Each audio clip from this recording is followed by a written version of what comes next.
এই যে এই রোগীর যে এটা ফাইল, এটা তো সত্যি, এটা তো আর মিথ্যা না। এটা যে তার বই, এটা তো সত্যি। এটা যে তার রিপোর্ট, সবই তো সত্যি নাকি? এখানে কোনো মিথ্যা আছে? তাহলে দেখেন, আমার প্রশ্ন হলো এই রোগীটা এখনো কেন ডায়াবেটিসের রোগী বলেন? এই দেখেন, আমি সত্য বলি না মিথ্যা বলি। এই যে দেখেন, এই যে আপনারা সব রোগী দেখেন, যত রোগী আছে দেখেন, এই দেখেন বই আছে কিনা, এই দেখেন, এই বই আছে কিনা, এই বই আছে কিনা? আছে, আছে। এখানে এই যে বইয়ের মধ্যে 6 বেলা খাইতে লেখা আছে কিনা বলেন? আসেনি? আছে না? সবার শার্ট দেওয়া আছে, বুঝছেন? শার্ট অনুযায়ী খাওয়ান দাওয়ান। আপনার শার্ট কই দিছে বোন, দেখান না একটু। শার্ট কোনটাতে? এইটাতে? ও এইটাতে, এইটাতে। আচ্ছা, এই যে দেখেন, এই যে ওনারে 1400 ক্যালোরির খাবার দেখছেন? সবাই শার্ট দেখছেন? এদিকে আসেন। আচ্ছা, আপনি বলেন, সত্যি কথা কন, নাম কি আপনার? সালমা আক্তার। সালমা আক্তার। এটা আপনার বই? সত্যি? ওই সবার সামনে করছেন? আচ্ছা, এটা আপনার বই? এটা সত্যি? আচ্ছা, কত বছর ডায়াবেটিস আপনার? নাম কি? 9 সালে। আপনার নাম কি? সালমা। সালমা। বয়স কত? বয়স 39। 39। আর ডায়াবেটিসের বয়স কত? 9 সাল থেকে হিসাব করেন কত? আমার 9 সালেতে ডায়াবেটিস। 9 সাল থেকে কত? না, 9 সালেতে না। আমার ছোট ছেলে 17 সালে হইছে, 17 সালেতে। আর বড় ছেলে হইছে 16, তখন ধরা পড়ছিল, চলে গেছিল, আবার ফেরত আসছে। আবার ফেরত আসছে। তাহলে 17 সাল থেকে 17 সাল থেকে 18, 19, 20, 21, 22, 23, 24, 25, 26 কত হইলো? 9 বছর। তাহলে 9 বছর ডাক্তার দেখান, ডাক্তার দেখান। আর এই বই অনুযায়ী খাবার খান, এই যে এইভাবে। হ্যাঁ, দেখছেন সত্যি কিনা? তাহলে চিনি বেশি রোগীকে 6 বেলা চিনি খাওয়াইছে। তা খাইতে খাইতে এখন কি ভালো হয়ে গেছেন, সুস্থ হয়ে গেছেন, ওষুধ মুক্ত হয়ে গেছেন? আরো অসুস্থ হয়ে গেছেন। এখন ওষুধ অনেকগুলা, দেখেন আপনি লেটেস্ট কোনটা? এটা না স্যার, তারপরে এটা বদল করছে, এটা ও আচ্ছা। ঠিক ও তারপর আবার বড় ডাক্তার দেখাইছে, বুঝছেন? ঠিক অনেক বড় ডাক্তার দেখাইছে। সে 1টা 2টা 3টা 4টা 5টা ওষুধ দিছে। তার মানে ওষুধ সংখ্যা দিন দিন কি বাড়িতেছে। আর ওই যে আগে যে দেখাইছিল, আপনারা কি ইনসুলিন দিছিল নাকি? বেবির সময় ইনসুলিন দিছিল। হ্যাঁ, তারপর আমি ইচ্ছা করে নিই। আপনি বলছিল নিতে, আপনি নেন নাই? নিতে কইছিল, আমি নেই। নিতে কইছে, নেয় নাই। এই যে দেখেন, বুঝছেন? নিতে কইছে, ও নেয় নাই, কিন্তু কইছে, ওরে কইছে। হ্যাঁ, তাহলে দেখেন, ওর কোনো ইনসুলিন পরীক্ষা এখানে নাই। বিলিভ মি, কোনো ইনসুলিন পরীক্ষা নাই, কোনো সময় আর নাই, সিপেপটাইড নাই। তো তারা অফার করছে ইনসুলিন, এবং যখন তার বাচ্চা হয়েছে তখন তারা ইনসুলিন দিছে। 2 বেবি হওয়ার টাইমে তো 2 বছর দিছি, একটা না। 2 বছর একটা না দিছে, কিন্তু আজকে যখন উনি টেস্ট করবে, টেস্ট করলে দেখবেন যে ওনার ইনসুলিন লেভেল কত হয়ে গেছিল। তারপর আমি নেইনি। বুঝতে পারছেন? তাহলে এখন এই যে এই রোগীর যে এটা ফাইল, এটা তো সত্যি, এটা তো আর মিথ্যা না। এটা যে তার বই, এটা তো সত্যি। এটা যে তার রিপোর্ট, সবই তো সত্যি নাকি? এখানে কোনো মিথ্যা আছে? তাহলে দেখেন, আমার প্রশ্ন হলো এই রোগীটা এখনো কেন ডায়াবেটিসের রোগী বলেন? এখন সে তো বাধ্য হয়েছে এখানে আসতে।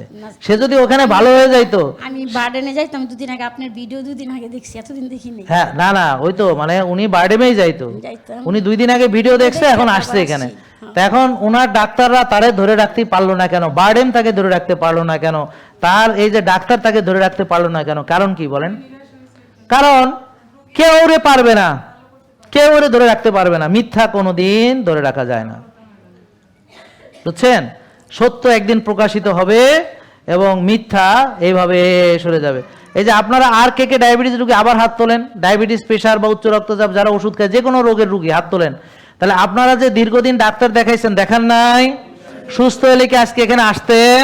তা তারা আপনাদের ধরে রাখতে পারতেছেন, এটা তাদের ব্যর্থতা। ওদের লজ্জা করা উচিত, লজ্জায় মরে যাওয়া উচিত। যে তোদের লজ্জা সরম নাই, খাইয়ে ফেলছে যে আমি রোগীগুলো ধরে রাখতে পারতেছি না, সব আমাদের থেকে জাহাঙ্গীর কবির কাছে চলে যাইতেছে, আমরা আটকে রাখতে পারতেছি না। তো লজ্জা হওয়া উচিত। তোদের লজ্জা নাই কেন? শরম দেয় নাই আল্লাহ? এই যে উনি যদি ভালো হয়ে যেতেন, এবং ইনশাল্লাহ উনি 1 মাসের মধ্যে দেখবেন কোনো রোগ নাই, কোনো ওষুধ লাগবে না ইনশাল্লাহ। ওনার প্রেশার দেখবেন ভালো হবে, ওনার ডায়াবেটিস ভালো হবে। আর কি কি সমস্যা আছে সত্যি সত্যি বলেন, যা যা আছে সব বলেন। অনেক সমস্যা বলেন না, সব কটা বলেন। হ্যাঁ, দেখি কি কি মনে আছে, দেখি বলেন। এখন যে চোখের সমস্যা, চোখের সমস্যা দেখা দিছে, চোখের, তারপরে হ্যাঁ বলেন। স্কিনের সমস্যা তো আপনি দেখতে পাচ্ছেন। হ্যাঁ, স্কিনে প্রবলেম। হ্যাঁ, তারপর যে শরীর দুর্বল, ঘুম আসে না। তারপরে যে রান্না করতে গেলে অলসতা লাগে, স্বাভাবিক। মানে এনার্জি নাই, হয়ে গেছে, একদম এনার্জি নাই। পুরোই। সব ধরনের এনার্জি শেষ। তারপরে মানে বিছানাতে শুইলে আর উঠতে মন চায় না। মানে বিছানার সাথে লেগে যায়, ঘুম থেকে উঠলেও মনে হয় কে জানি হারে ধুমছে, যে ঘুম থেকে ওঠার পর সারা রাত ঘুমাইছে মনে হয় বিছানার মধ্যে ধুমছে কিনা, হ্যাঁ মনে হয় যে বিছানার মধ্যে লেগে রয়েছে, এখান থেকে মনে হয় সুপারগুলো দিয়ে ছুটতে চায় না। ঠিকই তো আছে, বলেন শরীরের আরো অনেক সমস্যা দেখা দিচ্ছে। বলেন না, বলতে থাকেন ভাই প্লিজ, কি কি বলেন বলেন বলেন। হ্যাঁ, আর যদি বলেন যে হ্যাঁ কোনো গোপন রোগ আছে বলতে চাই না সেটা আলাদা, কিন্তু বলেন আপনি আপনার প্রেশার আছে, এটা তো এখানে লেখা আছে, উচ্চ রক্তচাপ আছে, তারপর ডায়াবেটিস আছে লেখা আছে, হ্যাঁ আর কি কি আছে আপনি বলেন। তারপর আমার দাঁতে ও সমস্যা দেখা দিছিল, আমি দেখাইছি। হ্যাঁ, তারপর তলপেটে পেইন আছে, হ্যাঁ, তারপরে প্রস্রাব মানে ধরে রাখতে পারে না, হুম, বুঝতে পারছেন, প্রস্রাব ধরে রাখতে পারে না, ইউরিনে বারবার রিপিটেড হয়, হ্যাঁ ফ্রিকোয়েন্সি মানে বারবার প্রস্রাবে আসে চলে আসে,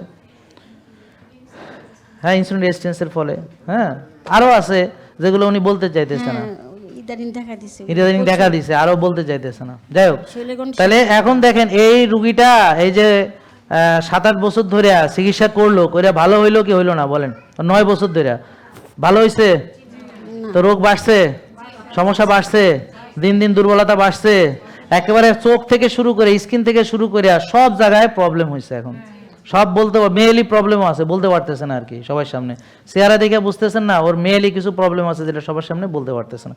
তো এইভাবে, হ্যাঁ ভাইয়া সবারই আসবে, ইয়েস ইউ আর রাইট, সব পুরুষেরই সমস্যা হবে, সব মেয়েরই সমস্যা হবে যদি ডায়াবেটিস সে এইভাবে পুষতে থাকে। কারণ কি, এনার্জি না থাকলে, বলি না জাতীয় গ্রিডে যদি বিদ্যুৎ না থাকে ঘরে বাতি কোত্থেকে জ্বলবে। তো অনেকে আমার কাছে আসে বিশেষ শক্তির জন্য, আমি কি ভাই জাতীয় গ্রিডে যদি বিপর্যয় থাকে বিশেষ জায়গায় শক্তি আসার কোনো রাস্তা নাই। তাহলে আগে সার্বিকভাবে শক্তিশালী হইতে হবে এবং এনার্জি প্রোডাকশন ঠিকমতো হইতে হবে এবং এনার্জির চর্চা করতে হবে, বুঝতে পারছেন।